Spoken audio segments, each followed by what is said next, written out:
తో సహా మొత్తం పార్టీ మీకు అండగా నిలబడుతుంది, భయపడవలసిన అవసరం లేదు.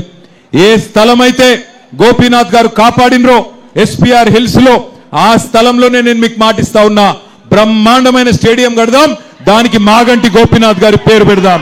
ఎన్ని కోట్లు ఖర్చు అయినా బ్రహ్మాండమైన స్టేడియం కడదాం. నాకు ఇక్కడికి వస్తుంటే ఒక వీడియో చూసిన, ఇక్కడికి వస్తుంటే టీవీలో చూసిన, ఇప్పుడు ఫోన్లో చూసిన, అందులో చెప్తున్నారు ఇప్పుడే సర్వే వచ్చిందట 5 గంటలకు, ఎవరో సర్వే ఆయన సర్వే చేసి టీవీలో చెప్పిండట.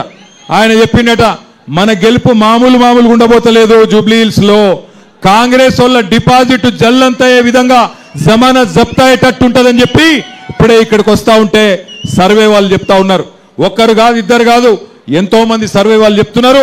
జూబ్లీ హిల్స్ ప్రజలు పూర్తి స్థాయిలో కాంగ్రెస్ పార్టీకి బుద్ధి చెప్పడానికి తెలంగాణ ప్రజలకు ఒక ఆశా దీపం లాగా మీ వైపే చూస్తా ఉన్నారు.